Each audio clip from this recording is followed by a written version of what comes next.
ॿिए पासे वाक़े ॿुधाईंदा हलूं उत्तर सिंध जहिड़े सख़्त माहौल में जिते अॼु बि औरत जो घर खां ॿाहिरि निकिरणु ऐब सम्झो वञे थो। उन्हनि समूरनि रंडकुनि खे पार कंदे सिंध जी हिन बाहिमत न्याणी फरीदा महर रेशम गली बाज़ार में हज़ारे मर्द दुकानदारनि जे विच में दुकान खोले सिंध जी ॿियनि न्याणियुनि लाइ आला मिसाल क़ाइमु कई आहे।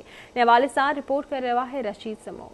जिन जा हौसला बुलंद हुजनि त उन्हनि जे अॻियां जबल पहाड़ बि का माना नथा रखनि ऐं अहिड़ा ई बाहिमत इंसान जबल जागे नेठि पंहिंजी मंज़िल माणनि था। अहिड़ो ई हिकु मिसाल हिकु ॻोठाणी बाहिमत औरत फरीदा महर जो आहे, जंहिं उत्तर सिंध जहिड़े सख़्त माहौल में जिते अॼु बि औरतुनि जो घर खां ॿाहिरि निकिरणो ऐब सम्झो वञे थो, उन्हनि समूरनि रुकावटुनि खे पार कंदे सिंध जी हिन बाहिमत न्याणी फरीदा महर रेशम गली बाज़ार में हज़ारे मर्द दुकानदारनि जे विच में दुकान खोले सिंध जे ॿियनि न्याणियुनि लाइ हिकु आला मिसाल क़ाइमु कयो आहे त सिंध जूं बाहिमत न्याणियूं बाइज़त रोज़गार सां गॾु कारोबार जे मैदान में नालो बि कमाए सघनि थियूं। हाणे फरीदा महर न सिर्फ़ पंहिंजे पर ॿियनि हज़ारे खानदाननि जी माली सघ ऐं ॾढ बणियल आहे। फरीदा ऐं उन जे वालिद आवाज़ न्यूज़ सां ॻाल्हाईंदे चयो त गुरबत जान ॾिठोसीं, पोइ वरी सरसे आहे खां पोइ अदीअ खे शामिलु कनि तंज़ीमुनि में, उन खां पोइ अदी वरी ट्रेनिंगियूं वरितियूं सिलाईअ जूं या टुक जूं।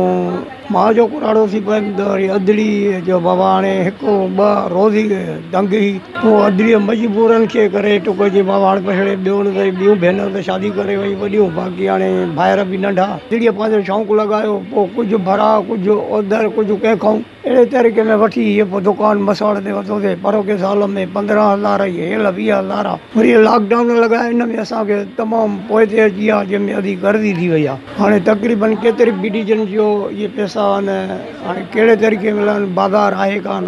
औरत जो घर खां निकिरणु ॾाढो मुश्किल हूंदो आहे न, छो जो मसइला अॼु के मुआशरे में ॾाढो औरत जो निकिरणु हिकिड़ो ग़लति हिसाब सां सोचियो वेंदो आहे। सभ खां पहिरियों त मुंहिंजे बाबा यानी कि मुंहिंजे वालिद साहब मुंहिंजी हेल्प सपोर्ट कई, छो जो जेके मुआशरे जे माण्हुनि मुंहिंजे लाइ उथी करे आवाज़ु खयां त उन खां त इहा काई बि औरत हूंदी न त ज़ाहिर उहा घर में ई वापसि वेही सघे थी।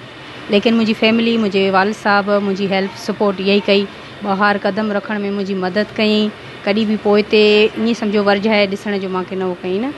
त हे कारोबार बिज़नेस खोलण जो इहो बि मुंहिंजो हिकिड़ो ख़्वाबु बचपन खां हुयो ऐं अल्हम्दुलिल्लाह हे मुंहिंजो हिकिड़ीअ जो ख़्वाबु न आहे। हज़ारे उहा ख़वातीन आहिनि जेके मूंसां गॾिजी कमु कनि पियूं न, मुख़्तलिफ़ विलेज यानी कि अंबर शहदादकोट ज़िलो ऐं लाड़काणे ज़िले में जेतिरा बि विलेज आहिनि, तक़रीबन मां अॻिले साल खां स्टार्ट कयो आहे शॉप ऐं अल्हम्दुलिल्लाह मूंखे हितां वारे माण्हुनि जो ॾाढो सुठो रिस्पॉन्स मिलियो आहे। जेके मूंसां अदियूं जेतिरा बि ग्रुप आहिनि, यानी ईअं सम्झो त 3-4 हज़ार घर आहिनि जेके मूंसां गॾिजी हिते हिन शॉप में कमु कनि पिया न। खे ॾाढो हितां शहर वारे माण्हुनि जो रिस्पॉन्स सही मिलियो। घणियूं अहिड़ियूं ॻाल्हियूं बि ॿुधणियूं पयूं जेके कॾहिं चवंदा आहिनि त ॾाढी मुश्किल आहे, मां बयानु नथी करे सघां। कुझु अहिड़ा मेल अचनि पिया जेके अजीब क़िस्म जा ॻाल्हियूं कनि पिया, कुझु अहिड़ी फीमेल अचनि पियूं जेके अजीब क़िस्म जूं ॻाल्हियूं कनि पियूं। मुंहिंजे पोयों जेके 1000 घराणा आहिनि न, मूंखे सिर्फ़ु उहे ई नज़र में हुया, छो जो मूंखे उन्हनि जे लाइ सोचणो हुयो।